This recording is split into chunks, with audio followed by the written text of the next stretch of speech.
Muy bien, hermanos, vamos a comenzar la reunión el día de hoy. Vamos a ponernos de pie para cantar el primer himno con Cánticos Señor.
Vamos a tener ahora sí el llamado a la adoración.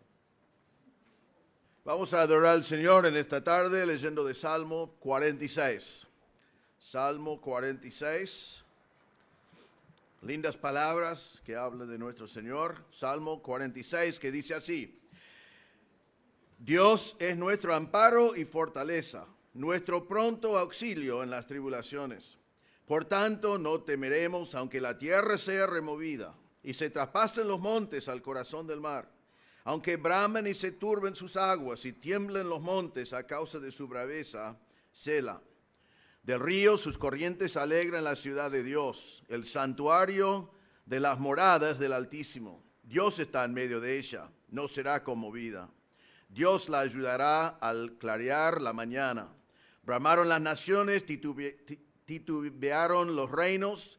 Dio él su voz, se derritió la tierra.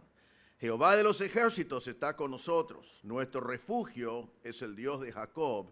Sela. Venid, ved las obras de Jehová, que ha puesto asolamientos en la tierra, que hace cesar las guerras hasta los fines de la tierra, que quiebra el arco, corta la lanza y quema los carros en el fuego. Estad quietos y conoced que yo soy Dios. Seré exaltado entre las naciones, enaltecido seré en la tierra. Jehová de los ejércitos está con nosotros. Nuestro refugio es el Dios de Jacob. Sela.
Señor, te damos gracias en esta tarde que tú eres nuestro amparo y fortaleza, como dijo el salmista, nuestro pronto auxilio en las tribulaciones.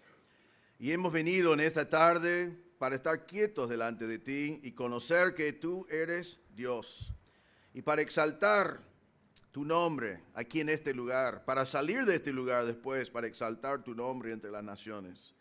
Porque tú eres el Dios todopoderoso, estás con nosotros, tú eres nuestro refugio. Te damos gracias, Señor, por el salmista y lo que él dijo de ti. Te damos gracias que eres nuestra ayuda. Y, Señor, te damos gracias por tu misericordia, por tu amor, por tu gracia, que por medio de esas cualidades tuyas nosotros podemos ser salvos y tener vida eterna y perdón de pecados. Y hemos venido en esta tarde para levantar en alto tu nombre, para glorificarte a ti. Y pedimos, Señor, que nuestra alabanza por medio de la música, por medio de la predicación, por medio aún de adorarte con la cena del Señor, que todo sea agradable delante de ti. En el nombre del Señor Jesús pedimos. Amén. Muy bien, así de pie, vamos a cantar Oh Amor de Dios. Vamos.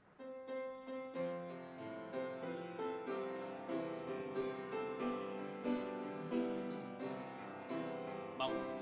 Oh amor de Dios, tu inmensidad, el hombre no podrá contar ni comprender la gran verdad que Dios al hombre pudo amar. Cuando el pecar entró al hogar de Adán y Eva en Edén, Dios los sacó, mas prometió un Salvador también. Vamos, oh amor de Dios, brotando estás, inmensurable, eternal, por las edades durarás, inagotable raudal.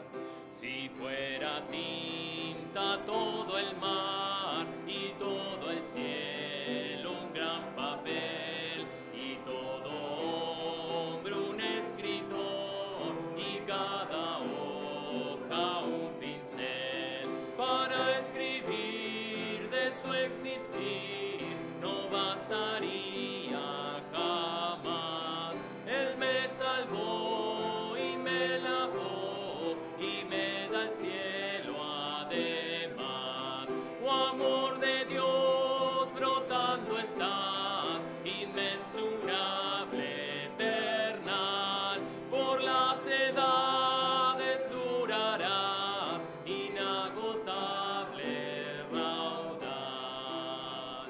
Y cuando el mundo pasará con cada trama y plan carnal, y todo reino será con cada trono mundanal, el gran amor del Redentor por siempre durará. La gran canción de salvación su pueblo entonará. Oh amor de Dios, brotando estás, inmensurable, eternal, por las edades durarás, inagotable raudal. Amén. Vamos a cantar este coro que dice: venid, glorificad a Dios, el Padre del Señor. Vamos.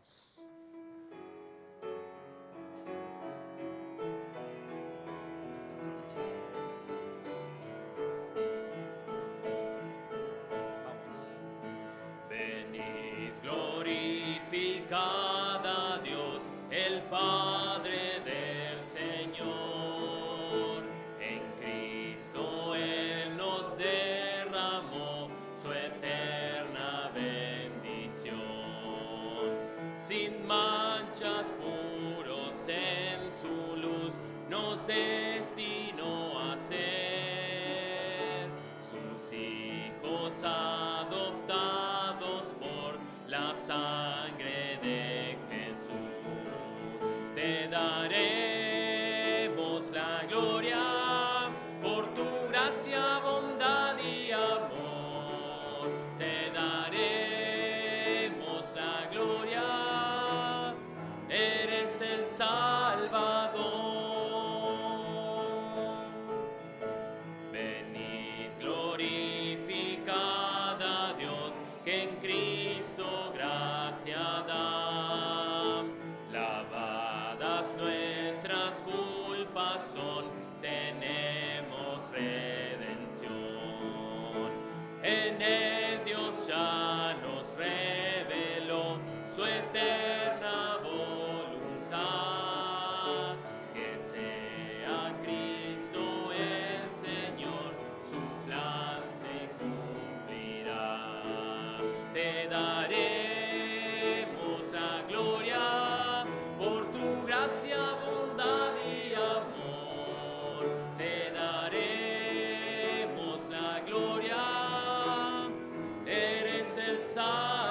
vamos a tener ahora sí el mensaje de la palabra de Dios.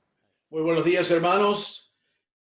Bienvenidos a nuestro tiempo de compartir la palabra de Dios en este día. Les invito a abrir sus Biblias otra vez en 1 Corintios capítulo 1. Y hoy vamos a comenzar nuestro estudio en versículo 10. Salmo 133:1 dice así: mirad cuán bueno y cuán delicioso es habitar los hermanos juntos en armonía. Y cuando leemos eso y aún cantamos eso en la iglesia, decimos amén. Qué hermoso estar en armonía con nuestros hermanos. Amén. Eso agrada a Dios. Amén. Es un testimonio al mundo alrededor del poder transformador de Dios en nuestras vidas. Entonces podemos decir amén a eso y cantarlo, pero también estamos muy conscientes de que no es tan fácil hacerlo y no es siempre la realidad, ni en el tiempo del Antiguo Testamento, ni tampoco en Corinto, ni tampoco en nuestra iglesia. Cuando pensamos en los corintios y lo que hemos visto hasta ahora, hemos visto que ellos tenían tanto en común. Encontramos la palabra koinonia, que tenían comunión con Cristo mismo. Pero vimos que fueron llamados a la misma iglesia. Los llamados a una iglesia tenían en común su iglesia. Fueron los santificados, llamados a ser santos, santificados por el mismo Señor. Todos fueron entre los que invocaron el nombre del Señor Jesucristo, en versículo 2, para ser salvos. Ellos tenían el mismo Señor, así que deben haber sido todos unos dulos bajo el mismo amo, el Señor Jesucristo. Eso también deben haber tenido en común. Vimos la semana pasada o las últimas 2 semanas que ellos habían recibido todos en común la misma gracia del Señor Jesucristo para ser salvos. Ellos todos habían sido enriquecidos por el Señor con distintos dones. Ellos, versículo 6, habían recibido dones para que no le faltara nada entre ellos. No faltaron nada porque uno tenía un don, otro tenía otro don y en común tenían todos los dones. Vimos en versículo 7 que tenían en común la esperanza de la manifestación del Señor Jesucristo. Estaban esperando su venida. Vimos en versículo 8 que ellos tenían en común la promesa de que algún día todos ellos iban a estar confirmados en la irreprensibilidad, declarados sin culpa. Vimos que ellos fueron todos llamados a la koinonia, la comunión con el Señor Jesucristo. Ellos tenían tanto en común y todo por gracia, como hemos visto ya. Entonces, por allí lo miramos en eso y ya sabemos lo que viene, pero nos preguntamos, ¿podían haber tenido tanto en común y tener el mismo Señor y tener divisiones en la iglesia? Quiero proponer en esta mañana que eso no es la mejor pregunta para hacer cuando llegamos al versículo 10. Sí, había división, porque donde hay pecadores puede haber división. Aunque seamos pecadores convertidos y pecadores transformados, y aunque seamos pecadores maduros, en general, donde hay pecadores puede haber conflictos. Obviamente la madurez en el Señor nos ayuda a no ser parte de conflictos dentro del cuerpo de Cristo. Pero quiero proponer una mejor pregunta, que la pregunta, ¿puede haber división? Y la pregunta será así: ¿cuáles son las consecuencias de división en la iglesia? ¿Cuáles son las consecuencias de división en la iglesia? Porque eso es lo que Pablo nos va a hablar hoy. Pablo exhortaba a los corintios a quitar las divisiones entre ellos en la iglesia y unirse para que el evangelio de Cristo sea predicado con poder.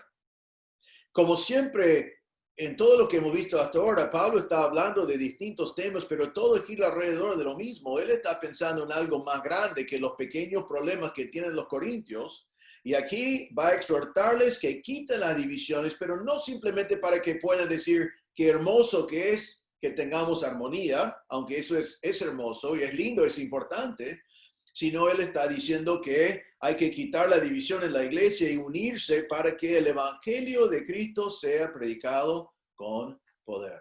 Vamos a leer entonces, comenzando hoy en versículo 10, capítulo 1 de 1 Corintios. Dice así: Os ruego, pues, hermanos, por el nombre de nuestro Señor Jesucristo, que habléis todos una misma cosa y que no haya entre vosotros divisiones, sino que estéis perfectamente unidos en una misma mente y en un mismo parecer.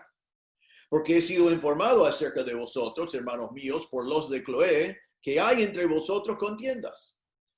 Quiero decir que cada uno de vosotros dice, yo soy de Pablo, y yo de Apolos, y yo de Cefas, y yo de Cristo. ¿Acaso está dividido Cristo? ¿Fue crucificado Pablo por vosotros? ¿O fuisteis bautizados en el nombre de Pablo? Doy gracias a Dios de que a ninguno de vosotros he bautizado, sino a Crispo y a Gallo, para que ninguna diga que fuiste bautizados en mi nombre. También bauticé a la familia de Estéfanas. De los demás, no sé si he bautizado a algún otro. Pues no me envió Cristo a bautizar, sino a predicar el Evangelio, no con sabiduría de palabras, para que no se haga vana la cruz de Cristo. Y no vamos a ver versículo 18 hoy, pero déjame terminar con eso. Dice, porque la palabra de la cruz es locura a los que se pierdan, pero a los que se salvan, esto es a nosotros, es poder de Dios. Entonces, hoy Pablo exhorta a los corintios a quitar la división entre ellos y unirse para que el evangelio de Cristo sea predicado con poder. Y hoy vamos a ver en estos versículos 3 consecuencias de conflicto en la iglesia de Cristo. 3 consecuencias de conflicto en la iglesia de Cristo. Eso Pablo va a hablar a los corintios de conflicto en la iglesia de Corinto. Y creo que nosotros tenemos que entender que no somos exentos de tener conflictos en nuestra iglesia y debemos medir bien las consecuencias de conflicto para que sepamos que tiene consecuencias profundas y graves y grandes como incentivo de que no seamos parte nunca de conflicto dentro de la iglesia de Cristo. La primera consecuencia que encontramos se encuentra en versículo 10, y eso es que división en la iglesia deshonra el nombre del Señor Jesucristo. Deshonra el nombre del Señor Jesucristo. Pablo dice, os ruego pues, hermanos, por el nombre de nuestro Señor Jesucristo, que habléis todos una misma cosa y que no haya entre vosotros divisiones, sino que estéis perfectamente unidos en una misma mente y en un mismo parecer. Es interesante que Pablo va a hablar de un tema tan grave, pero vemos enseguida la intimidad de su exhortación. Es íntima. Pablo era un apóstol. Él podía haber hablado de esto como un mandato. Podía haber dicho, hablen o hablad todos una misma cosa. Él era un apóstol. Él estaba dando la palabra de Dios. Está bajo la inspiración del Espíritu Santo, pero él decide no enfrentarlo en esa manera. Sino él comienza con las palabras, os ruego. Esas dos palabras es una sola palabra en griego, y ustedes van a saber cuando le digo cuál es. Es uno de mis favoritos en toda la Biblia. Es la palabra parakaleo. Parakaleo, ustedes deben acordar, significa ser llamado al lado de otro para encaminarle. Es una palabra muy amoroso, es una palabra muy animador. Es traducido a veces ánimo. La palabra significa apoyo, ponerse al lado, exhortar, animar, o en este caso, rogar.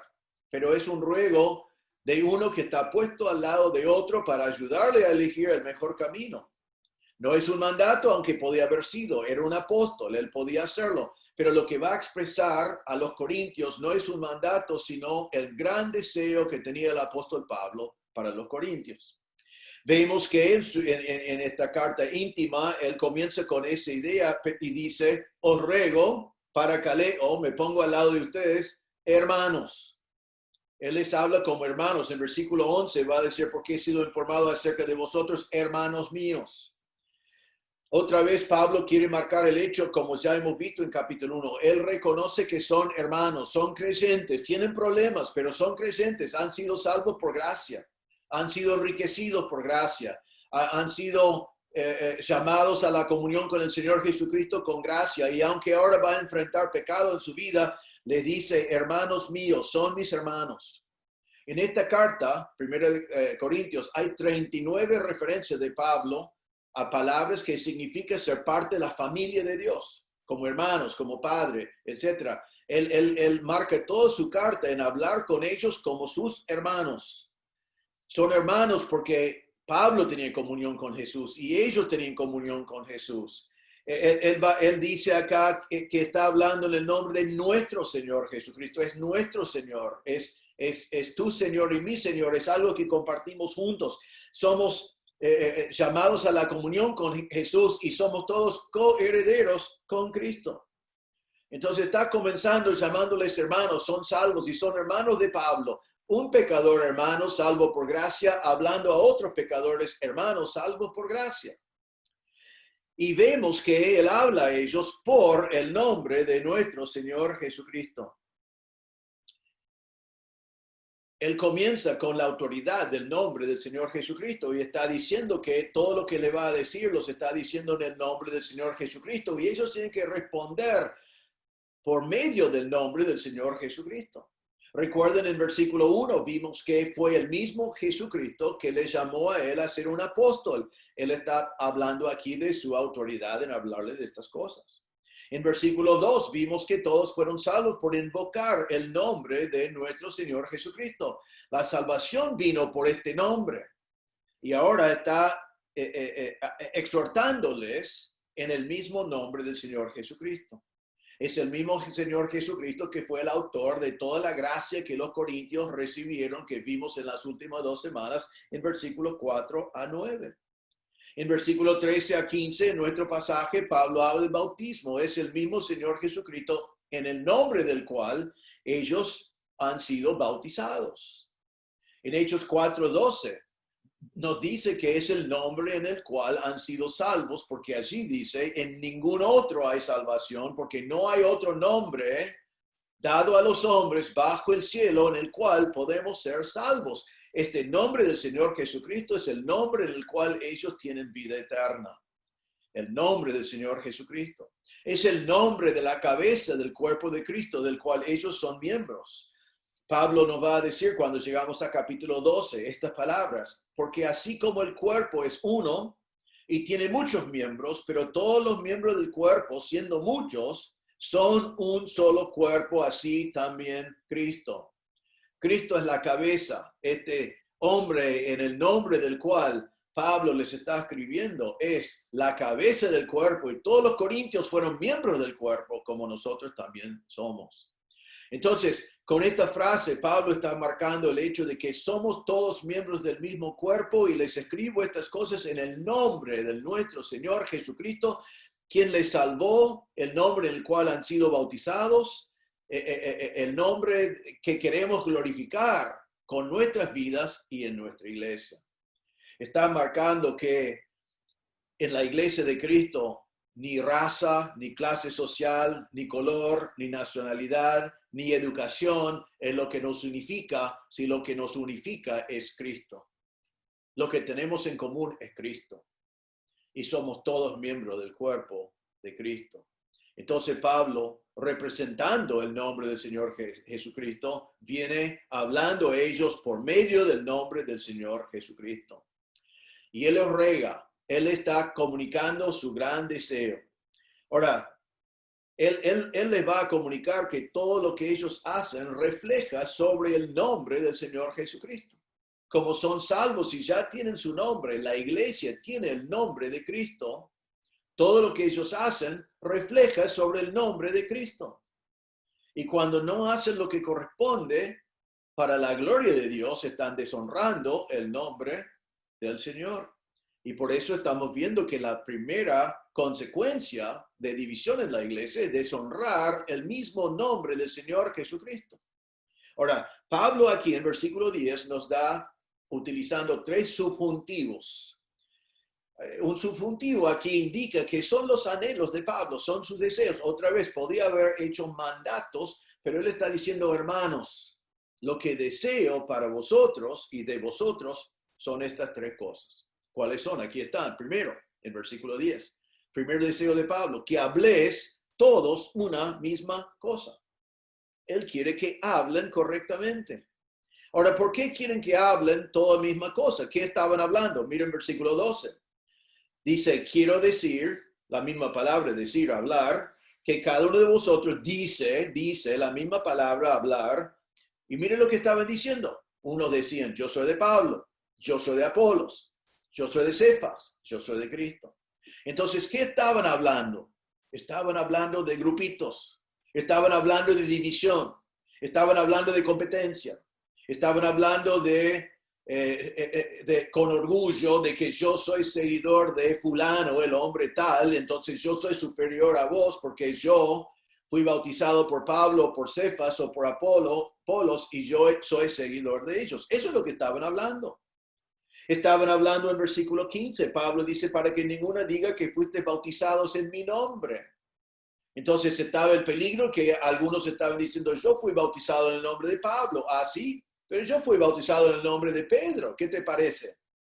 Eso es lo que estaban hablando. Pablo va a hablar más adelante en el mismo libro. Por ejemplo, en capítulo 3, versículo 21, él va a decir, así que ninguno se gloríe en los hombres. Estaban gloriándose en los hombres, estaban jactándose de los hombres y su relación con los hombres. En capítulo 4, versículo 7, Pablo va a decir, porque ¿quién te distingue? ¿O qué tienes que no hayas recibido? Y si lo recibiste, ¿por qué te glorías como si no lo hubieras recibido? Estaban jactándose de lo que recibieron como si tenía algo que ver con ellos, que lo merecían, que habían hecho algo para lograrlo. Eso es lo que estaban hablando. Estaban hablando de competencia, estaban hablando de grupitos, estaban hablando de división, estaban hablando con orgullo, con soberbia. Cada uno tratando de elevarse a ser más importante que los que estaban alrededor. Y ahora él dice, quiero que habléis todos una misma cosa. ¿Y qué es la misma cosa que él quiere que hablen? En vez de gloriarse en los hombres, él quiere que se gloríen en el Señor.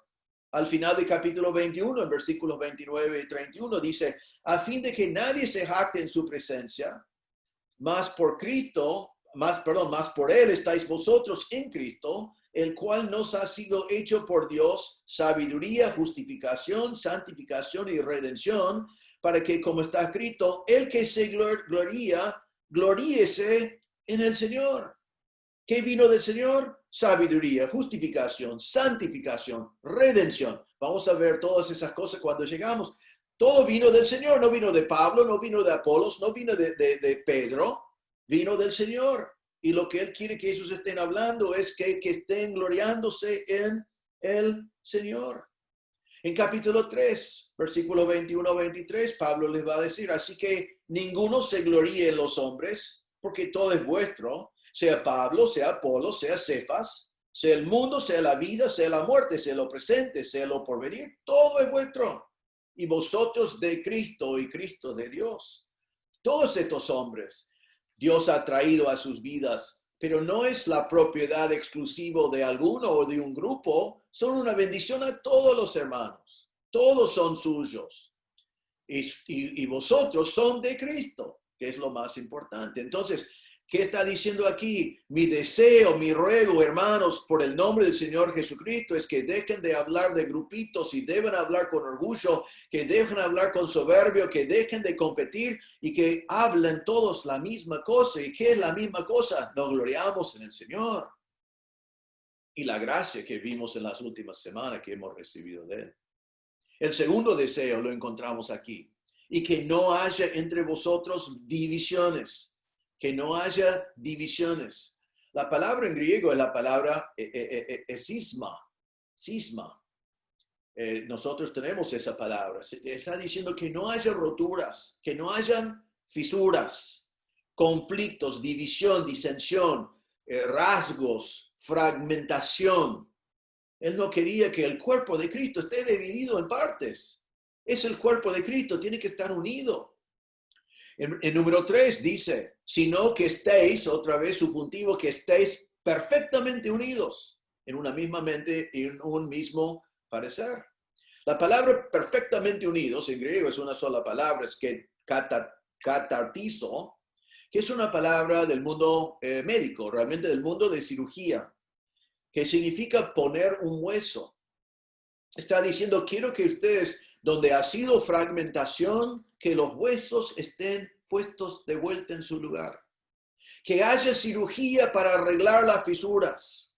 Que haya cirugía para que el cuerpo esté entero otra vez.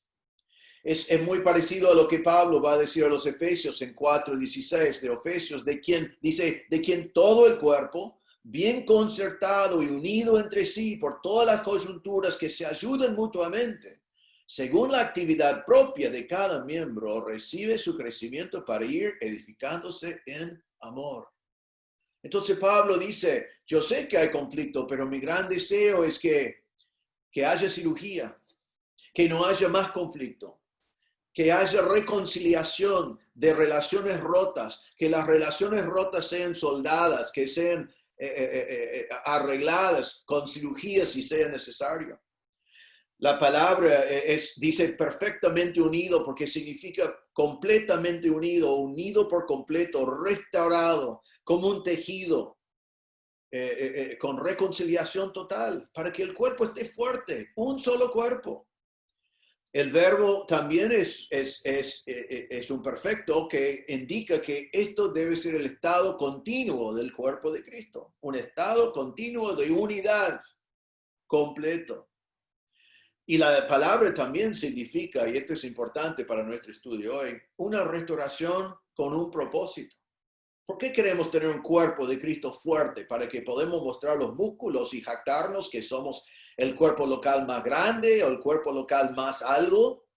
No, tenemos un propósito, que es glorificar a Dios. Y vamos a ver en este pasaje, antes de terminar, el propósito que Dios tiene para el cuerpo unido. Pablo dice que esta unidad debe resultar o ser acompañado por una misma mente, la misma manera de pensar, la misma actitud, la mente de Cristo. Ahora, la idea no es que nosotros seamos unos robots y que todos pensamos lo mismo en absolutamente todas las cosas, sino está diciendo que tengamos la misma actitud de humildad, que no nos gloriamos en los hombres, sino gloriamos en el Señor Jesucristo, todos pensando lo mismo de Cristo. Significa tener una mentalidad bíblica, pensar bíblicamente.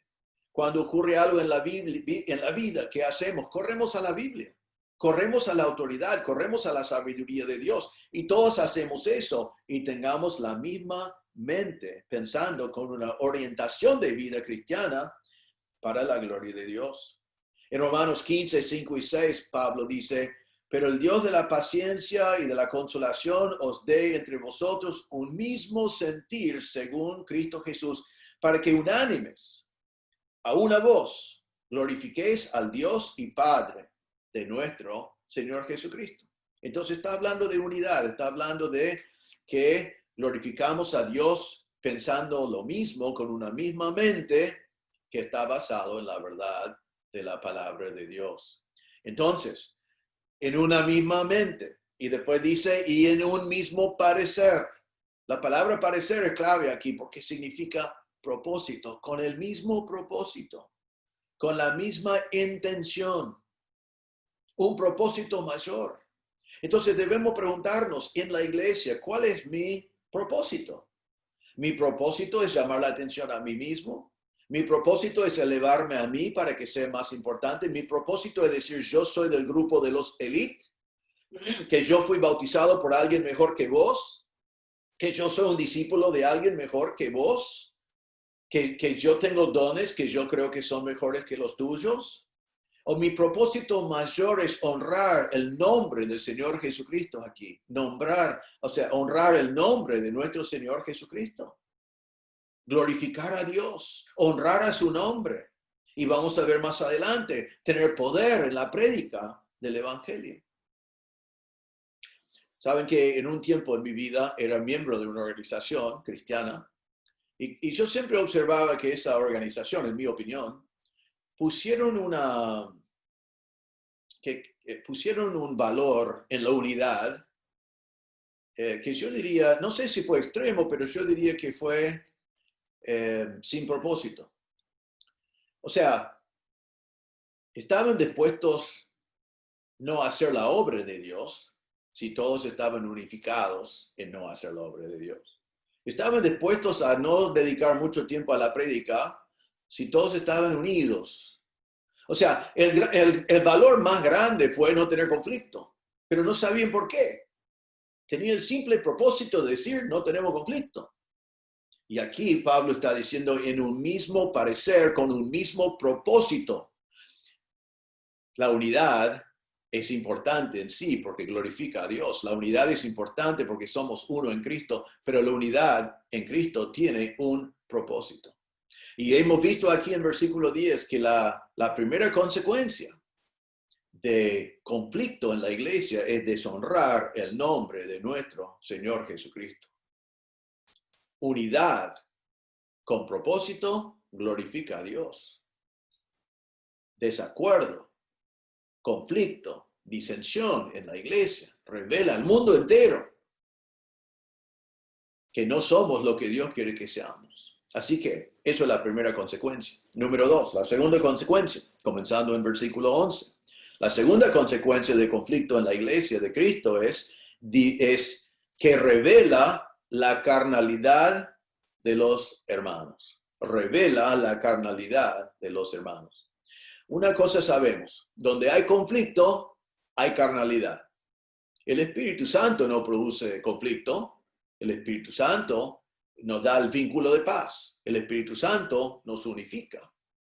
Y muchos hermanos en la historia de la iglesia han sido conflictivos y han causado conflictos y tratan de hacerlo con una forma de comunicarse muy espiritual, cuando la realidad es que lo único que hacen es revelar su carnalidad. En versículo 11 entonces, Pablo dice a los corintios, porque he sido informado acerca de vosotros, hermanos míos, por los de Cloé, que hay entre vosotros contiendas. Vemos que su pecado fue revelado. No engañaron a nadie, no se quedó solamente en la iglesia, no podían esconderlo de Pablo, no podían esconderle de nadie, sino Pablo fue informado por los de Cloé. Ahora, sabemos que los corintios no informaron a Pablo de este problema de conflicto. Le informaron de ciertas cosas, pero no de esto. Él está hablando de esto ya en capítulo 1. Recién en capítulo 7, versículo 1, Pablo va a decir, en cuanto a las cosas de que me escribiste, y comienza a hablar de una serie de dificultades que ellos estaban teniendo. Pero el conflicto no era uno de los que ellos le escribieron, de conflicto no le escribieron. Sin embargo, él fue informado. ¿Y quién le informó? Los de Cloé. Ahora quizás vos decís, bueno, ¿cómo es esto que Cloé, dentro de la iglesia de los Corintios, está haciendo espía, está enviando informes a Pablo? La verdad es que no sabemos bien quién fue Cloé, pero no encontré ningún comentarista que cree que Cloé es de la iglesia de Corinto. Realmente nos da más bien por la frase que dice, por los de Cloé. No dice la familia de Cloé, no dice de la iglesia que se está reuniendo en la casa de Cloé, como a veces usa eso, el vocabulario para hablar de algunos, sino dice por los de Cloé. No sabemos si fue creyente o no creyente. No sabemos si era creyente, si estaba en Corinto o en Éfeso. La mayoría de los comentaristas creen que, creyente o no creyente, que era un comerciante en Éfeso que trabajaba con gente en Corinto. Y que su propio trabajo como comerciante, con su gente volviendo ida y vuelta a Corinto, recuerden que los botes pasaron por Corinto para llegar a Éfeso, sabemos que ella llegó a estar informado sobre esta situación de que había división en la iglesia de Corinto. Ahora, no sabemos exactamente quién eran los de Cloé. Lo que sí sabemos es que la información de la división en la iglesia de Corinto fue público. Fue público. No fue un rumor, no fue chisme, fue público. Todo el mundo lo sabía. En la iglesia lo sabían, fuera de la iglesia lo sabían. Aparentemente en Corinto sabían y también en Éfeso sabían. La información fue revelada. La palabra informado acá significa revelarse, hacer claro algo. Entonces, Pablo no está preguntando, ¿esto será verdad? O está diciendo, bueno, hay un chisme que me llegó, sino está diciendo, esta es lo que me llegó, estoy informado y es notorio. Es información pública que ustedes están con contiendas entre vosotros. Qué testimonio, ¿no? Qué triste una iglesia que está conocido en varias ciudades importantes por su división. Un mal testimonio en la iglesia, un mal testimonio en el mundo. Y sí, según lo que encontramos en la palabra de Dios, eso quita el poder de la prédica de la palabra de Dios, porque los predicadores no tienen atrás de ellos como apoyo vidas transformadas que demuestran la realidad del evangelio en sus vidas.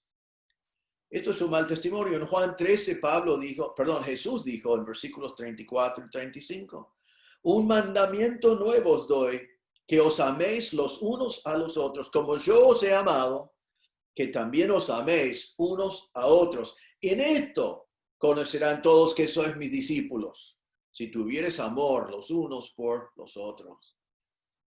Hermanos, el mundo debe haber conocido a los corintios por su amor, pero en vez de eso, el mundo conoció a los corintios por sus peleas, por sus pleitos. La palabra muchas veces traducida por sus pleitos. En la iglesia primitiva, en Jerusalén, en Hechos 4:32, tiene una iglesia unida y dice la multitud de los que habían creído era de un corazón y una alma. Y ninguno decía ser suyo propio nada de lo que poseía, sino que tenían todas las cosas en común. Y después dice, y los apóstoles predicaron la palabra de Dios con gran poder. Y hay una relación entre la unión de sus corazones y la coinonía que tenían, las cosas en común que tenían, y la prédica con poder. En Hechos capítulo 2, el día de Pentecostés, nos dice que todos los que habían creído estaban juntos y tenían en común todas las cosas y vendían sus propiedades y sus bienes y los repartían a todos según la necesidad de cada uno.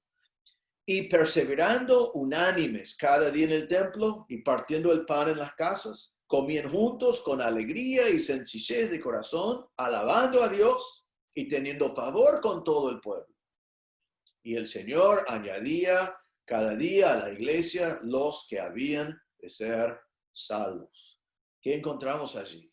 Había salvación de almas en un ambiente donde tenían todo en común, estaban ayudando los unos a los otros, estaban alabando a Dios y estaban teniendo favor con todo el pueblo afuera porque vieron su testimonio. Yo les he contado antes que cuando yo era joven, un pastor practicante muy joven, estaba en una iglesia en Estados Unidos que hoy no existe, se cerró.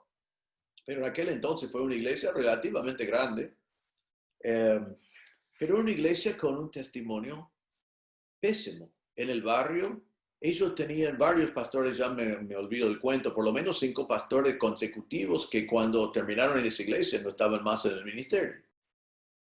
Y aun cuando yo estaba allí, era muy grave la situación que existía entre los que estaban en el ministerio. Entonces, tenía un mal testimonio y yo me di cuenta cuando, como pastor practicante y con 22 o 23 años, estaba allí y cuando salía a predicar o salía a ministrar, una persona me preguntaba por allí, ¿de qué iglesia eres? De iglesia tal. Y la puerta se cerró. Era como que la gente pensaba, ¿qué me vas a venir a hablar de la verdad de que predica esa iglesia si la gente de esa iglesia son más conflictivos que gente que conozco en el mundo? Y se hizo muy difícil el ministerio. Hasta que el día de hoy esa iglesia ya no existe más. Entonces, Pablo dice acá, estoy informado y demuestra que la división fue notorio, que todos sabían. Y acordate, hermanos, que cuando vos participás en contienda dentro de una iglesia, no engañás a nadie. Todo el mundo sabe. Y sabemos que es carnalidad, sabemos que no viene de parte de Dios. Vemos también que dice que he sido informado que hay entre vosotros contiendas. La palabra significa rivalidad. Es conflicto causado por rivales, por posturas, por luchas por poder, por luchas por reconocimiento, por luchas por ser el más importante. Realmente, la frase acá que encontramos más adelante cuando dice yo soy de Pablo, yo de Apolos, yo de Cefas, viene del mundo pagano de Corinto. Hay inscripciones encontradas por la arqueología que dicen, yo soy de Afrodite, o yo soy de Apolo, el dios pagano Apolo. La gente marcaba, yo soy de tal dios, el otro es de otro dios, y se competieron por quién tenía el mejor dios, y ahora encontramos a la gente de Corinto usando la misma frase, pero diciendo, yo soy de Pablo, yo soy de Cefas, yo soy de Apolos. Es idolatría. Estaban poniendo los hombres arriba de Cristo y compitiendo en el nombre de los hombres. Ahora, ¿qué es lo que decía en versículo 12? Quiero decir que cada uno de vosotros dice, yo soy de Pablo, yo soy de Apolos, yo soy de Cefas y yo soy de Cristo. El que decía yo soy de Pablo, ¿qué estaba diciendo? Yo soy del fundador. Pablo fue el fundador, él vino acá primero y yo me convertí bajo su ministerio. Quizás estaban diciendo, yo fui bautizado por Pablo, porque él en versículo 15 dice que no quiere que estén hablando así. Entonces, por allí dijeron, yo soy de Pablo, el fundador. Vos no conociste al fundador, vos viniste más tarde, yo soy el mejor grupo. Otros dijeron, yo soy de Apolos. Ahora recuerden que Pablo decía de sí mismo que no predicó con elocuencia, que no predicó con palabras de sabiduría, que estaba con temor y temblor, pero sabemos de Apolos que Pablo mismo, porque Pablo no tenía problema con Apolos, pero Pablo dijo que Apolos regó, pero la palabra también nos dice que Apolos fue poderoso en la palabra de Dios y elocuente. Hechos capítulo 18, versículo 24, dice, llegó entonces a Éfeso un judío llamado Apolos, natural de Alejandría, varón elocuente, poderoso en las escrituras.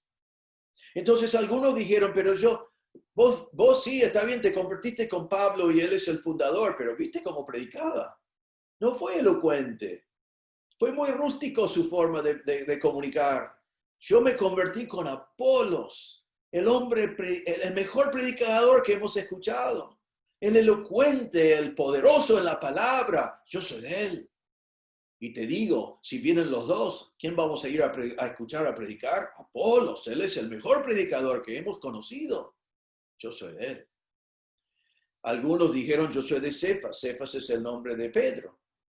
Pensamos que probablemente Pedro había visitado a Corinto, aunque no podemos estar totalmente seguros. Y seguramente algunos dijeron, yo soy de Pedro, él es uno de los 12, uno de los apóstoles originales. No es un apóstol que tiene que decir como Pablo, que tiene que defender su apostolado. Esto es Pedro, uno de los originales, uno de los 3 íntimos que tenía el Señor Jesucristo. Yo soy de Pedro. Y algunos dijeron, yo soy de Cristo. Quizás decir, bueno, por fin el grupo correcto, porque ellos dicen, yo soy de Cristo, somos de Cristo. Pero Pablo está diciendo que estaba mal lo que estaban diciendo. Todos tenían comunión con Cristo, versículo 9, pero ellos están formando un grupo de élite diciendo, yo soy de Cristo. Y no estaban diciendo humildemente, todos somos de Cristo, sino estaban diciendo esto, yo no necesito de ningún hombre. No me hable de Pablo, no necesito de Pablo. No me hable de Apolos, no me importa lo que predica Apolos. No me hable de Cefas, no me importa lo de Pedro. Yo soy de Cristo. Cristo y yo. Yo no sigo a hombres. Yo no me someto a un líder. Ellos se ignoran a lo que dice Efesios 4, 11 y 12, cuando dice que Cristo mismo constituyó a unos apóstoles, a otros profetas, a otros evangelistas, a otros pastores y maestros, a fin de perfeccionar a los santos para la obra del ministerio, para la edificación del cuerpo de Cristo. El Señor nos ha dado hombres que son regalos para ayudarnos.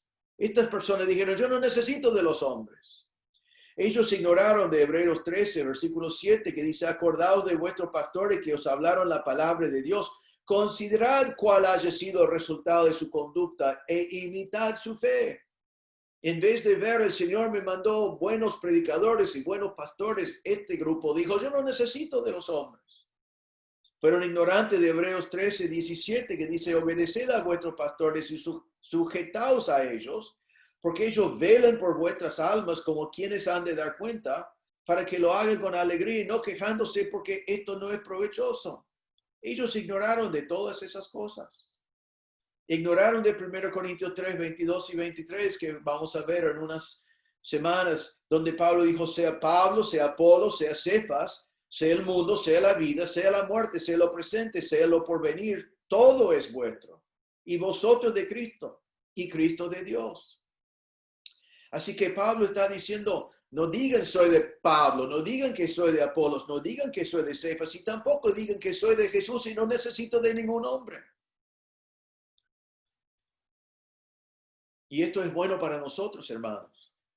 Que nadie diga o que nadie compare. Yo soy de Reinaldo, yo soy de Javier, yo soy de Andrés, yo soy de Marcos, yo soy de Ezequiel, yo soy de Enoch, yo soy de Rudy, yo soy de MacArthur, etc. Porque uno predica mejor, porque otro aconseja mejor, porque otro hace algo mejor, porque uno es el fundador, etcétera, etcétera. No. Todos somos miembros del cuerpo de Cristo y todos estos hombres Dios ha traído a nuestras vidas para ser una bendición para nuestras vidas. Y lo dejamos ministrarnos y damos gracias a Dios por ellos, pero no somos de ningún grupito. Somos seguidores de Cristo y damos gracias a Dios por los regalos que Cristo nos ha dado, que nos han ministrado. Los corintios no entendieron nada de esto, sino con soberbia estaban compitiendo en grupitos, diciendo, yo soy mejor que vos porque yo soy seguidor de fulano. Realmente Pablo sigue para mostrar a los corintios que cuando hacemos eso, cuando estamos actuando con soberbia y compitiendo dentro de la congregación y hay contiendas y divisiones, nos quedamos en lo absurdo. Mire lo que dice el versículo 13. Pablo utiliza 3 preguntas absurdas. Dice, ¿acaso está dividido Cristo? ¿Fue crucificado Pablo por vosotros? ¿O fuisteis bautizados en el nombre de Pablo? Son preguntas para reírse. Realmente, si no fuera tan serio, sería para matarse de la risa. Son preguntas ridículas. ¿Está dividido Cristo? ¿Podía estar dividido Cristo? Cristo es uno. Cristo es íntegro. El cuerpo de Cristo es uno, aun si estaban peleando dentro de sí. Eso no sacaba miembros o disminuía miembros solamente en la mentalidad de los corintios, pero no en realidad. ¿El cuerpo de Cristo puede ser separado en pedazos? No. ¿El cuerpo de Cristo es distribuido a algunas distintas personas en distintas medidas? No. ¿El cuerpo de Cristo es solamente para algunos? No. Ya hemos visto en 1 Corintios 12 y 13 que todos fuimos bautizados en el mismo cuerpo. Todos somos miembros del cuerpo. El cuerpo es uno. No es dividido. No puede ser dividido. Es absurdo. Es carnal. Cristo es la cabeza de todo su cuerpo. Y todo miembro tiene relación con el cuerpo. Y tu lugar en el cuerpo no es mejor que el lugar de otro. El cuerpo no es dividido y Cristo no es dividido. Segunda pregunta, ¿fue crucificado Pablo por vosotros? ¿En serio? ¿Vas a preguntar eso? ¿Y qué tal si Pablo hubiera sido crucificado? Bueno, un hombre más que fue crucificado, murió. ¿Murió por qué? Por sus propios pecados. Está sepultado. No resucitó para salvar a los demás. Hubiera sido totalmente en vano porque Pablo fue un pecador. La crucificación de Pablo no podía haber salvado absolutamente nada. Solo la crucifixión de Cristo podía salvar. Porque cuando Cristo fue crucificado, Isaías 53:6, todos nosotros lo cargamos como ovejas, cada cual se apartó por su camino, mas Jehová cargó sobre él los pecados de todos nosotros. No podía haber hecho sobre Pablo, porque Pablo llevaba su propio pecado. 1 Corintios 15, 13 y 4. Pablo va a decir a los corintios, porque primeramente os he enseñado lo mismo que recibí, que Cristo murió por nuestros pecados, conforme a las Escrituras, y fue sepultado y que resucitó el tercer día, conforme a las Escrituras. Aquí está el mensaje. Cristo murió y solo Cristo podía haber muerto. Cristo murió por tus pecados y por mis pecados, por los pecados de los corintios, porque solo Cristo fue Dios, solo Cristo fue sin pecado, solo Cristo fue infinito y podía morir por todos nosotros. Y Pablo está diciendo, ustedes que dicen, yo soy de Pablo, están deshonrando a Cristo. Cristo fue crucificado y Cristo resucitó. Y Pablo no hizo nada. Pablo fue el humilde mensajero que Dios utilizó para traer el mensaje. No deshonramos a Cristo por seguir a los hombres y por competir con cuál hombre es mi líder y a quién sigo. La tercera pregunta, ¿o fuisteis bautizados en el nombre de Pablo? Nadie fue bautizado en el nombre de Pablo, fueron bautizados en el nombre de Cristo. Pero entendemos aquí que uno de los argumentos de los corintios es que habían sido bautizados por distintas personas. Pablo bautizó a algunos, probablemente Apolos bautizó a algunos, probablemente Cefas bautizó a algunos. Y estaban compitiendo. ¿Quién te bautizó? Bueno, yo fui bautizado, ¿te acordás cuando vino Apolos y predicó semejante mensaje? Y yo confié en Cristo y Apolos me bautizó. O yo me bauticé por Pedro, que vino una sola vez, es uno de los originales, es uno de los apóstoles. Él estaba con Jesús en todo su ministerio. Él me bautizó a mí. Vos por Pablo, Pablo fue un agregado. Entonces estaban compitiendo y deshonraron al Señor con este argumento. Es verdad, hermanos, que apreciamos a la persona que nos bautizó. Yo me acuerdo a mi pastor cuando yo era niño. Y él me bautizó. Y es muy especial eso. Nadie más me va a bautizar. Es la persona que me bautizó. Y doy gracias a Dios por su ministerio. Él me ministró en toda mi niñez, hasta por mi adolescencia también. Y él me bautizó. No hay nada malo con eso. Pero es una cosa apreciar al hermano que me ministró y que me bautizó. Y otra cosa decir, yo soy superior porque yo me bauticé con fulano. Es absurdo. Fueron bautizados en el nombre de Cristo, no en el nombre de ningún hombre. Se ve su carnalidad con su soberbia en esta postura que ellos tenían. Soy de quien me bautizó. ¿Quién te bautizó a ti? Ahora es muy interesante aquí que Pablo ahora, es como un paréntesis, pero es importante observar porque Pablo ahora va a decir, no me vengas a decir quién te bautizó, porque es de menor importancia. Ahora, no va a decir que no es importante, pero no es el propósito principal. Pero sí lo que no tiene importancia es esto. No tiene ninguna importancia quién te bautizó. Tiene importancia bautizarte. Cada creyente debe bautizarse. Y cada creyente debe bautizarse enseguida. Es un mandato de Dios. No te salva, no te ayuda a ser salvo, pero hay que bautizarse. Pero no importa quién. Ahora vemos aquí, mire lo que Pablo dice, varias cosas, comentarios de Pablo, versículo 14. Doy gracias a Dios que de ninguno de vosotros he bautizado sino a Crispo y a Gallo. Qué raro, ¿no? Escuchar a un apóstol, un predicador del evangelio decir gracias a Dios, la misma palabra, caris, eucaristo, viene la palabra caris que vimos hace 2 semanas, y está diciendo, doy gracias a Dios que bauticé a pocos. Qué raro, pero es porque está diciendo no importa quién bautizó. Mire, pasó lo mismo en el ministerio de Jesús, porque en Juan 4, versículos 1 y 2 dice, cuando pues el Señor entendió que los fariseos habían oído decir, Jesús hace y bautiza más discípulos que Juan, aunque Jesús no bautizaba, sino sus discípulos. Jesús no bautizaba, sus discípulos bautizaban. Y aquí encontramos a Pablo que dice, bauticé a muy pocos y doy gracias a Dios, que fueron muy pocos. En versículo 16 dice, también bauticé a la familia de Estéfanas. De los demás, no sé si he bautizado a algún otro. O sea, Pablo está marcando que no importa quién fue bautizado por él, por decir, tendría que pararme y pensar, porque no me acuerdo, no lo sé, y está agregando a Estéfanas porque se acordó después, porque está diciendo, esto no es lo más importante, esto no fue el propósito de mi ministerio. Bauticé a Crispo, el principal de la sinagoga que hemos visto ya en el libro de los Hechos. Bautizó a Gallo, que creo que es el mismo Gallo que encontramos en el libro de Romanos. Ahora dice que bautizó a la familia de Estéfanas. Pero está diciendo, no me acuerdo bien, tendré que pensarlo, porque no fue mi propósito. Y no importa quién les bautizó. Ahora, quiero hacer un comentario sobre la familia de Estéfanas. Hay algunas personas que utilizan esta referencia, bautizó a la familia de Estéfanas, y imponen aquí en la escritura que habían bebés en la casa.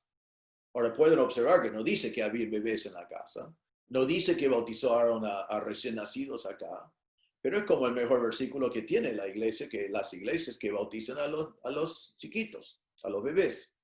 No dice eso. Pero también quiero que sepan y observen que nos dice en 1 Corintios 16:15, Pablo escribe a ellos al final de nuestra carta: hermanos, ya sabéis que la familia de Estefanas es las primicias de Acaya y que ellos se han dedicado al servicio de los santos. Entonces fueron las primicias, los primeros convertidos, estaban funcionando en el ministerio y es la misma familia que aquí fue bautizado. Entonces, al contrario de tener la idea que bautizó a algunos bebés, se nota que fueron todos convertidos y todos estaban sirviendo al Señor. Así que no hay que imponer en la Biblia cosas que no hay. Todos se convirtieron y todos se bautizaron. Entonces encontramos aquí en este pasaje, como paréntesis, dos lecciones en cuanto al bautismo. Primero, todos los salvos se bautizan. No había nadie acá que no se bautizó. Todos los salvos se bautizan. Recuerden en Hechos 2:41, en el día de Pentecostés, dice: así que los que recibieron su palabra fueron bautizados y se añadieron aquel día como 3,000 personas. ¿Cuántos creyeron? 3,000. ¿Cuántos se bautizaron? 3,000. ¿Fueron salvos sin bautizarse? Sí. ¿Y cuántos de los salvos se bautizaron? Todos. La salvación no viene por el bautismo, viene por la obra completa de Cristo en la cruz. No es necesario agregar el bautismo. El bautismo es una identificación pública con Cristo, diciendo: yo soy de Cristo, ya morí al pecado, resucité con Cristo, soy un cristiano, soy de Cristo. ¿Cuántos de los que creen van a querer anunciar públicamente, identificarse públicamente con Cristo? Todos. Es un mandato. Así que todos los salvos son salvos sin el bautismo, todos los salvos deben bautizarse. Es un mandato de Dios. Segunda lección sobre el bautismo aquí es que no bautizaron a bebés. No hay nada en este pasaje para decir eso. La primera mención en la historia de la iglesia del bautismo de bebés fue en 185 después de Cristo. La primera mención, y no es una mención muy clara, y fue basado en un error horrible que había comenzado en aquel entonces, que es este error, que es necesario bautizarse para ser salvo. Entonces aprendemos algo del bautismo. Acá Pablo está diciendo: no importa quién te bautizó, y yo no vine para bautizar. Y si estás aquí y has pensado siempre: quizás voy al cielo porque me bauticé, mire lo que Pablo está diciendo y lo que va a decir: el Señor no me envió para bautizar. Versículo 17. Pues no me envió Cristo a bautizar. Si el bautismo era la puerta al cielo, ¿cómo va a decir Pablo el apóstol: no he venido para bautizar? Y es porque Pablo sabía que el bautismo no salva. No salva. La Biblia es claro siempre en eso. En Hechos 16:31, el carcelero de Filipos dice: ¿qué tengo que hacer para ser salvo? Y Pablo dice: cree en el Señor Jesucristo y serás salvo tú y tu casa. ¿Cómo va a predicar ese mensaje Pablo y no mencionar el bautismo si el bautismo es necesario para llegar al cielo, pero no es necesario? Cree en el Señor Jesucristo y serás salvo.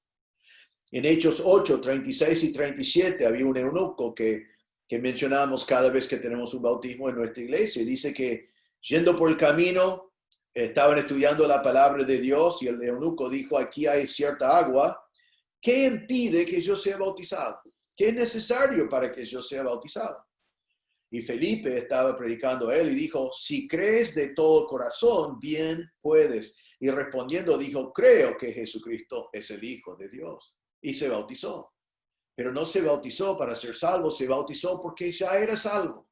Ya había puesto su fe en el Señor Jesucristo. Pablo dice a los de Éfeso en capítulo 2, versículos 8 y 9, porque por gracia sois salvos.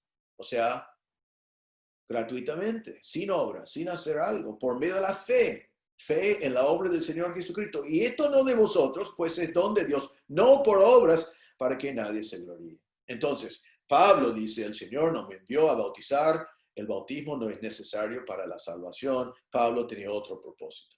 Entonces, hemos visto ya en primer lugar que conflicto en la iglesia tiene la primera consecuencia que tiene aquí es que el nombre del Señor Jesucristo es deshonrado. En segundo lugar, La segunda consecuencia es que revela nuestra carnalidad. Es absurdo lo que presentamos cuando decimos que somos creyentes y estamos causando y participando de división. Es un resultado de nuestra carnalidad. Pablo dice a los corintios, lo va a decir en 1 Corintios capítulo 3 y versículos 3 y 4, porque aún sois carnales, pues habiendo entre vosotros celos, contiendas y disensiones, no sois carnales y andéis como hombres, porque diciendo el uno, yo ciertamente soy de Pablo, el otro, yo soy de Apolos, no sois carnales. Así que, hermanos, que no participamos de divisiones en la iglesia, que revela nuestra carnalidad, que revela nuestros errores absurdos, como que un hombre fue crucificado por nosotros, o murió por nosotros, o estamos bautizados en sus nombres. Que terminamos con ritos exagerados que nos llevan a idolatría basado en nuestra soberbia. Y que seamos un mal testimonio al mundo entero, porque el mundo sabe lo que pasa en la iglesia cuando hay conflicto. Que no participamos en un resultado, una consecuencia tan fea.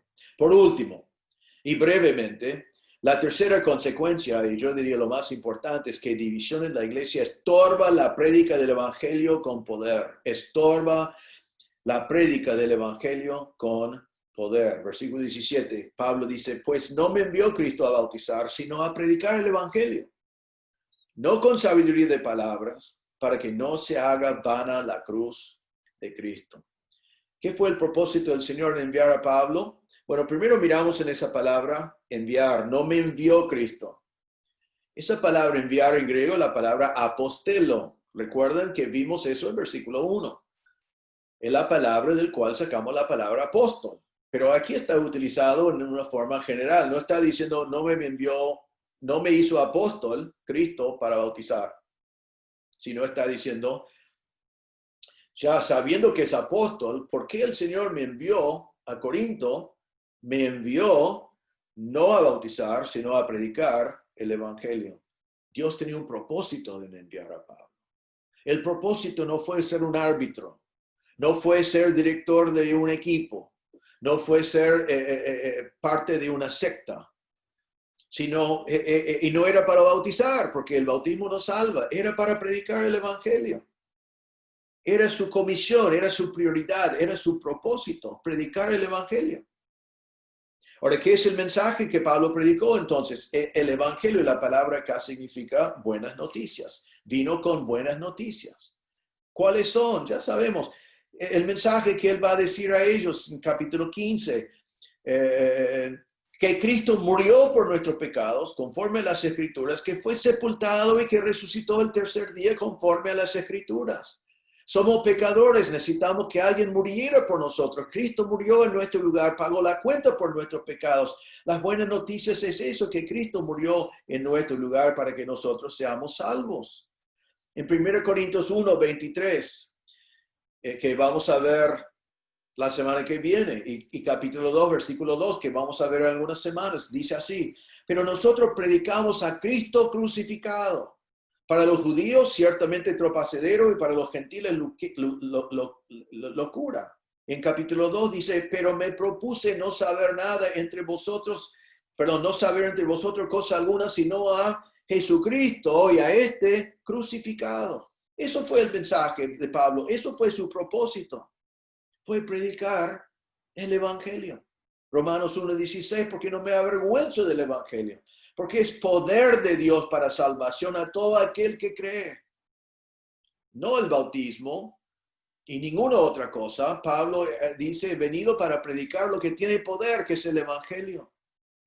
El versículo 18, que veremos la semana que viene, porque la palabra de la cruz es locura a los que se pierdan, pero a los que se salvan, esto es nosotros, es poder de Dios.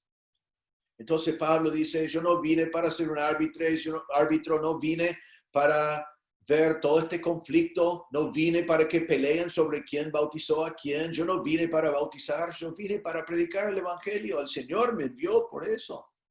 Pero no solamente eso, sino va a seguir con este tema de conflicto diciendo la manera en la cual predicó. Dice, no con sabiduría de palabras. en griego es no con Sofía Logos, no con Sofía Logos. Sofía es sabiduría, Logos es palabra, hemos visto esto. ¿Y qué está diciendo? Vine para predicar el evangelio no con la retórica que a ustedes tantos les gusta, no con la elocuencia que ustedes están queriendo y están comparando a los distintos predicadores. No vine con esas cosas. No vine con esas cosas. Versículo 19 nos va a decir, porque está escrito, destruiré la sabiduría de los sabios. La sabiduría del mundo será destruido. No necesito retórica, elocuencia que ustedes valoricen. Versículo 21.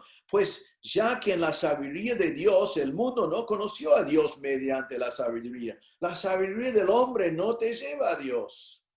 Muchas de las personas más inteligentes del mundo no conocen a Cristo, sino se ponen en contra de Cristo. Creen que el mundo es un accidente. Están cegados. No pueden llegar a Dios por la ciencia solamente o por la sabiduría humana. Y Pablo dice, el Señor no me envió a bautizar, sino a predicar el evangelio. Y no estoy pensando en mi elocuencia, no estoy pensando en mi sabiduría, no estoy compitiendo con Apolos, que Pablo apreciaba a Apolos, pero Apolos fue considerado el predicador. Pablo dice, no es mi elocuencia, no es mi sabiduría, es el mensaje de la cruz. Es el mensaje del evangelio. Y él dice, si yo predicaría el evangelio con sabiduría de palabras, con la sabiduría humana, mire lo que dice. Dice que, voy a leer lo que, para que no se haga vana la cruz de Cristo, para que no sea vacío la cruz de Cristo. Sin efecto, vacío, vana, inútil. El evangelio cambiado por la sabiduría humana no tiene valor. Versículo 21. Pues ya que en la sabiduría de Dios el mundo no conoció a Dios mediante la sabiduría, agradó a Dios salvar a los creyentes por la locura de la predicación. Entonces Pablo dice, la sabiduría del mundo hace vacío, inútil el mensaje del evangelio. Entonces lo prediqué tal cual como es, con sencillez. Hermanos, no cambiamos el evangelio. Vivimos en un mundo donde la iglesia siente el estrés del mundo y la cultura y quiere cambiar el evangelio. Quiere que sea más fácil, que sea más aceptable al mundo, que no sea tan orientado sobre el pecado del hombre. No lo cambiamos, no lo suavizamos. No cambiamos el evangelio a recibir al Señor en tu corazón. Eso no significa nada, no se encuentra en la Biblia. No cambies el mensaje, decir, si metiste la pata, el Señor te puede ayudar. No digas que Dios te ama y nada más. Si no comunicamos el evangelio, es lo que Pablo está diciendo. No buscamos elocuencia, no buscamos lo que al mundo le gusta. A los corintios le gustaban esa elocuencia, le gustaban la retórica. Fue de gran valor. El mensaje es muy simple en la palabra de Dios. Vos y yo nacimos en pecado. Somos pecadores sin esperanza en el mundo. Estamos condenados al infierno eterno y lo merecemos por nuestro pecado. Y nosotros no podemos ofrecer nada a Dios. Todas nuestras buenas obras son como trapo de inmundicia en nuestras manos. Pero Dios nos amó tanto que envió al Señor Jesucristo a morir por ti y por mí. Y Cristo, quien nunca pecó, fue a la cruz y tus pecados fueron cargados sobre Jesús. Él murió en tu lugar. Él pagó la cuenta por tus pecados. Él fue sepultado, Él resucitó en victoria sobre la muerte para darte vida eterna. Y podés tener vida eterna, pero no por hacer algo, no por ser elocuente, no por ser bautizado, no por hacer obras, sino por creer. Por simplemente creer que eres pecador y que Cristo murió en tu lugar, pagó la cuenta por tus pecados, resucitó para darte vida. Pones tu fe en la obra de Cristo en la cruz y Él te salvará. No cambiamos el mensaje. Pablo no lo cambiaba. Ya como está, sin elocuencia, sin palabras grandes, sin impresionar a todo el mundo. Es poderoso. Otra vez Romanos 1:16. Porque no me avergüenzo del evangelio porque es poder de Dios para salvación. Así que, hermanos, no cambiamos el mensaje. Hermanos, no perdemos el propósito principal. predicar el evangelio. Hermanos, no hagamos excusas. No tenés que ser elocuente. No tenés que tener 20 años de estudios. No tenés que aprender palabras grandes y difíciles de entender. El mensaje es sencillo. Podés predicarlo. Es poderoso. Pablo dijo, yo fui enviado para eso. Yo fui enviado a eso. Y no agregamos el bautismo, porque son dos cosas distintas, la salvación y el bautismo. Entonces, ¿qué nos está diciendo Pablo en este pasaje? Está diciendo a nosotros que el conflicto en la iglesia trae consecuencias. No buscamos armonía ya solamente por tener armonía, aunque es un gran valor, sino conflicto en la iglesia tiene consecuencias. La iglesia paga un precio. Nosotros no queremos eso en nuestra iglesia. Y espero que vos no querés ser partícipe de semejante cosa. Hemos visto que conflicto deshonra el nombre de nuestro Señor. En cierta manera es como negar la unidad del cuerpo de Cristo. Debemos entender que cuando hay peleas en la iglesia, cuando hay pleitos, que el mundo se informa, el testimonio sale y la gente mira y se ríe. Perdemos nuestro testimonio del poder transformador del evangelio en nuestras vidas. Y nos hace difícil después cuando salimos a predicar el evangelio, cuando todo el mundo sabe que estamos predicando un evangelio que no quitó de nuestra congregación el conflicto. Entonces, hermano, no seas partícipe de conflicto en la iglesia que deshonra a nuestro Señor. No seas partícipe. Hemos visto en segundo lugar que conflicto en la iglesia revela tu carnalidad. Demuestra tu soberbia, demuestra tu idolatría para el grupito en el cual estás quizás. Demuestra que estás formando un grupito de élite en tu mente. Yo soy de fulanos, yo soy de este grupito, mi grupito es mejor que tu grupito, etcétera, etcétera.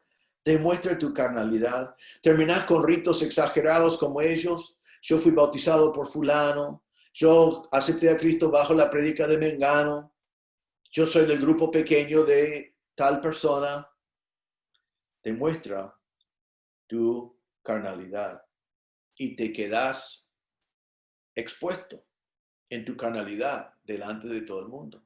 Que no seamos partícipes de esa clase de pecado en nuestras vidas y que no deja que sea parte de nuestra iglesia. En tercer lugar, hemos visto que el conflicto en la iglesia estorba, y esto es lo más importante, estorba la prédica del evangelio con poder.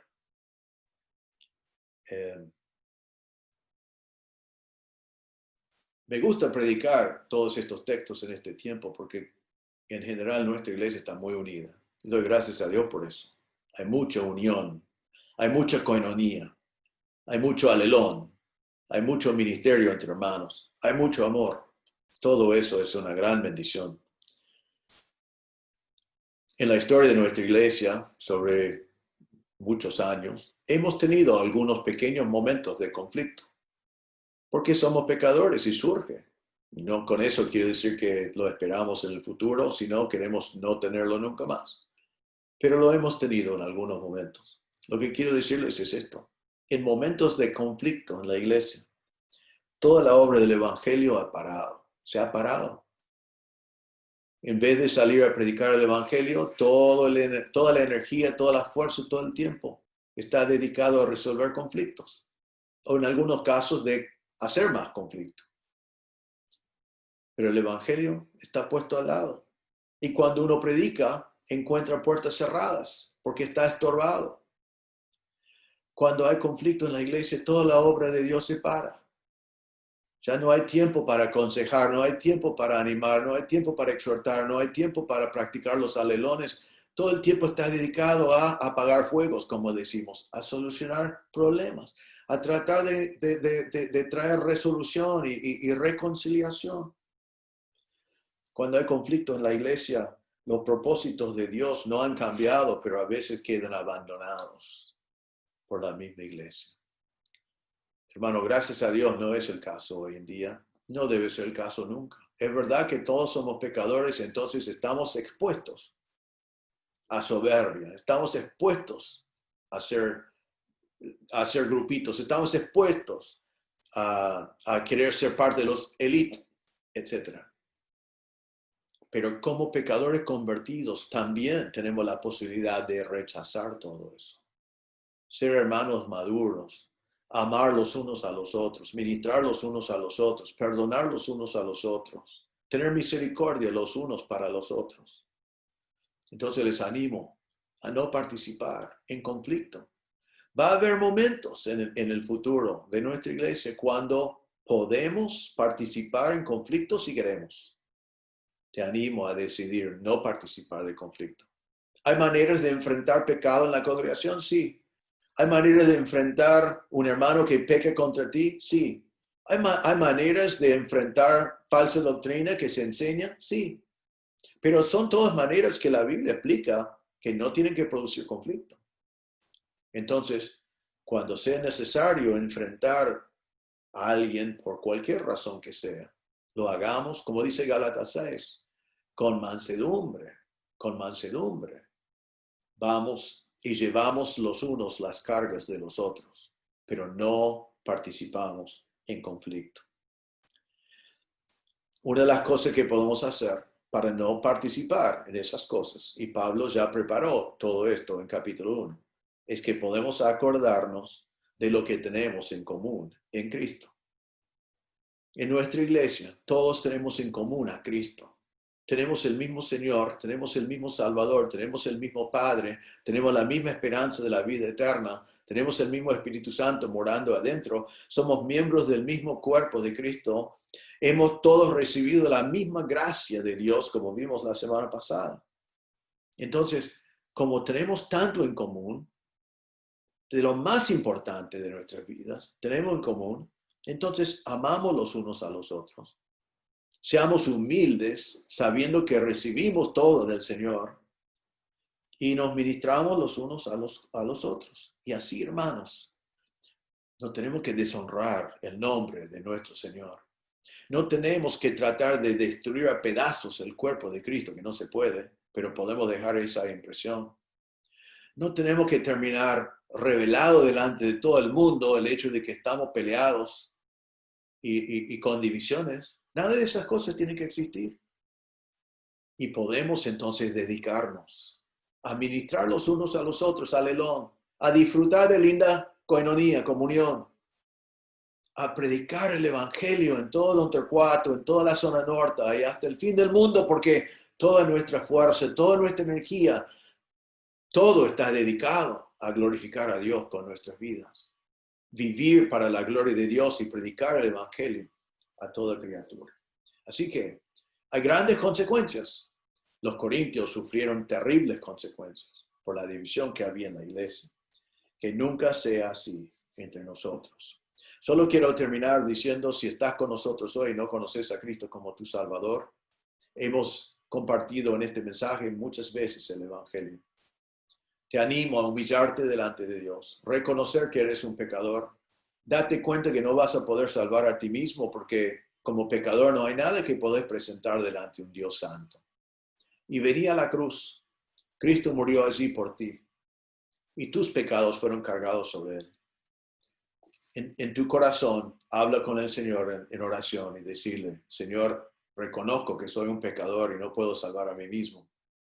No puedo agregar nada a lo que Cristo hizo en la cruz. Entonces hoy quiero poner mi fe en la obra de Cristo en la cruz. Creo que Él murió por todos mis pecados y resucitó. Y hoy quiero que Él me salva. Y si pones tu fe en el Señor Jesucristo y solamente en Él, Él te salvará. Vamos a orar. Señor, te damos gracias por este pasaje que fue una advertencia para los corintios y también es para nosotros. Ayúdanos, Señor, a ver los graves peligros de división en la iglesia. Como la iglesia está constituida por pecadores convertidos, pecadores regenerados. Seguimos siendo pecadores hasta la santificación final. Entonces, Señor, ayúdanos a reconocer que conflicto en la iglesia puede existir, pero que no glorifica a ti. Y, Señor, ayúdanos a cada uno de nosotros a estar decididos a no ser partícipes en conflicto en la iglesia de Cristo, para que no deshonramos al nombre de nuestro Señor, para que no revelamos públicamente que somos inmaduros y carnales y actuamos como si fuéramos inconversos, porque peleamos igual como los políticos o igual como los que están en otros ámbitos. Que no seamos partícipes de esas cosas. Y Señor, que no participemos en conflicto para que podamos dedicar toda nuestra fuerza al propósito número 1, que es predicar el Evangelio a los que no conocen a Cristo. Ayúdanos, Señor, a tomar las medidas en nuestra vida, en nuestro entender, para que no seamos partícipes en conflicto dentro de la iglesia de Cristo. Pido, Señor, si hay alguien presente que no conoce a Cristo como su Salvador, que en este mismo momento tu Espíritu le convence de su estado de pecador, le convence que no va a poder salvar a sí mismo y que le dé la fe para creer en el Señor Jesucristo como su Salvador. Pedimos, Señor, que nadie deje de escuchar esto sin haber puesto su fe en el Señor Jesucristo para que sea salvo de la condenación eterna y salvo a la comunión eterna con el Señor Jesucristo. Te damos gracias por este pasaje. En el nombre del Señor Jesús pedimos. Amén. Muy bien, hermanos, muchas gracias por su atención. Otra vez es lindo ver lo que la palabra de Dios nos dice en este día. Y bueno, les esperamos en los grupos de Skype después de esto para tener coinonía, para tener comunión, para animarnos mutuamente.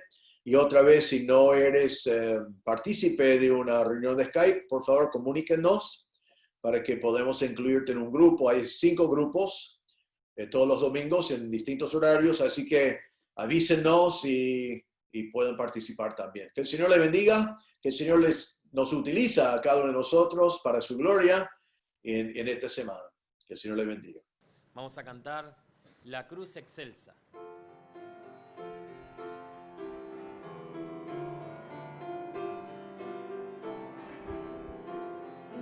Vamos. La cruz excelsa al contemplar, do Cristo allí por mí murió,